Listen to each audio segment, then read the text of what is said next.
Magandang araw kapamilya, nagbabaga mga balita, pumuputok ang mga storya ngayong araw.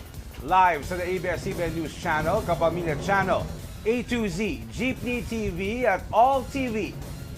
Mga impormasyong mahalaga, live din sa YouTube at TikTok, no more no less, hatid ng TV Patrol Express. Sa ulo ng ating mga balita, unahin po natin sa kwentong ito, nasawi ang isang motorcycle rider matapos masagasaan ng minibus sa Tanza, Cavite noong Miyerkules ng gabi. Kita po sa CCTV video na binabagtas ng biktima at angkas niyang kaibigan ang kahabaan ng Antero Soriano Highway sa Barangay Poblacion 4 nang madulas sa gilid ng kalsadang motorsiklo at sumemplang. Saktong dumadaan ang minibus at nasagasaan ng biktima. Ligtas naman ang kanyang kasama matapos makaiwas sa minibus. Isinugod sa ospital ang biktima pero namatay rin. Nakipag-areglo na mga kaanak ng rider at hindi na sinampahan ng reklamo ang driver ng minibus. Muli namang nagpaalala mga otoridad sa mga motorista na mag-ingat sa pagmamaneho at sumunod sa batas trapiko.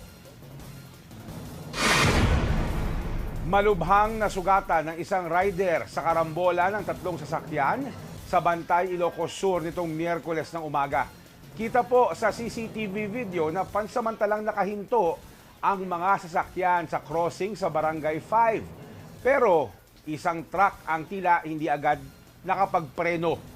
Nabangga nitong isang sports utility vehicle at inararo ang isang motorsiklo. Nakaladkad pa nitong ilang metro ang motor habang nakaipit sa harapang gulong ang rider. Nagtakbuhan ng ilang motorsiklo para patigilin ang truck. Agad na sinagip at dinala sa ospital ang biktima matapos huminto ang truck. Paliwanag ng driver, pumalya ang preno nito. Patuloy ang investigasyon sa insidente. Kalaboso ang isang lalaking tumangay ng mahigit 100,000 pisong halaga ng mga gamit at cash sa isang delivery truck sa Antipolo, Rizal, Martes ng umaga. Sa pool sa video, ang pag-atake ng kawatan na ilang beses nagpabalik-balik sa truck. Kita sa video na nakaparada ang truck sa tapat ng tindahan sa Barangay Mayamot para mag-deliver ng mga paninda. Maya-maya pumasok ang salisi sa truck at kinuha ang isang belt bag at ilang gamit sa upuan. Sa pangalawa niyang pagbalik, kitang hawak na niya ang isang wallet. Hindi pa nakontento, muli pang bumalik ang suspect at kinuha ang ilang gamit sa compartment ng truck. Timbog sa follow-up operation ng kawatan. Nabawi sa kanya ang mga ninakaw na pera at gamit. Mahaharap siya sa kasong theft. Nabalot ng takot ang mga sumakay sa tinatawag na frisbee ride sa isang perya sa Tagbilaran City matapos itong magkaaberya noong Sabado ng gabi. Kita sa video na noong una ay masaya pang nagtitilian yung mga sakay ng nasabing ride. Pero maya-maya, may narinig na mga kakaibang tunog mula rito. Makalipas ang ilang sandali, tuluyan na itong tumama sa plataporma at tumagilid. Isang babae ang nagtamo ng mga pasa sa binti, pero sa kabutihang palad ay walang naiulat na malubhang na sugatan. Sinubukan ng ABS-CBN News na kunin ang panig ng operator ng perya, pero hindi pa ito nagbibigay ng pahayag tungkol sa insidente. Susunod, Pinoy folklore-inspired costumes inirampa ng mga kandidata ng 2025 Miss Universe Philippines. Abangan sa pagbabalik ng TV Patrol Express.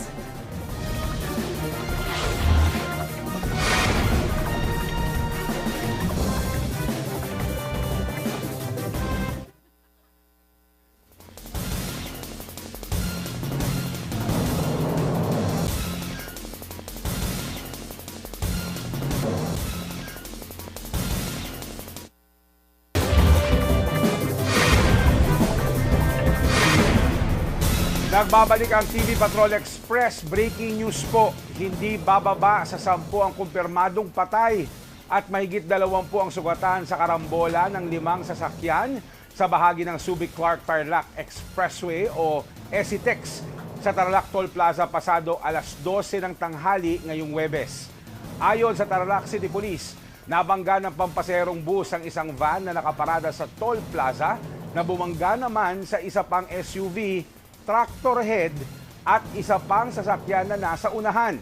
Isinugod sa Tarlac Provincial Hospital ang mga individual na nadamay sa banggaan habang patuloy ang pag-alis sa mga biktimang naipit sa karambola.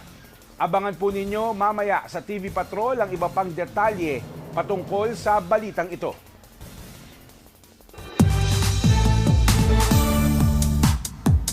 Ang latest sa showbiz sa ating Star Patrol Express. Kakaibang costumes ang inirampa ng mga kandidata ng 2025 Miss Universe Philippines nitong Miyerkules ng gabi. Nagpatalbugan ang 66 na Pinay beauties sa kanilang Philippine folklore-inspired costumes kung saan ipinamalas ang iba't ibang mythical creatures sa bansa.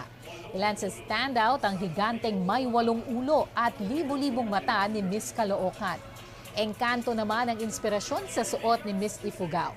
Magkapareho namang tik-tik ang costume ni na Miss Quezon at Miss Muntinlupa. Dinala naman ni Miss Quezon City sa runway ang urban legend na White Lady sa Balete Drive.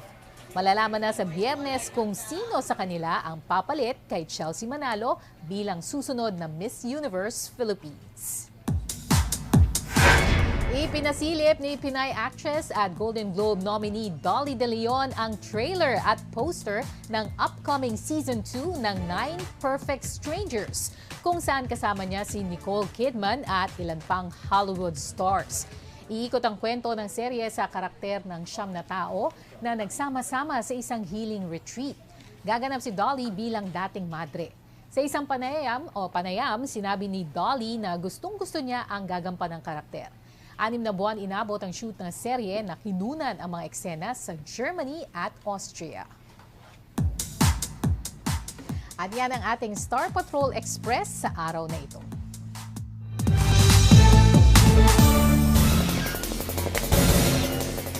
Grabe nga, Pia, yung nangyaring insidente dyan sa may Esitec. Hindi po bababa sa 10 yung kumpirmadong patay at mahigit 20 po yung sugatan. Ingat po sa mga bumabiyahe at syempre po yung detalye po patungkol po sa nangyaring insidente dyan sa may Esitex.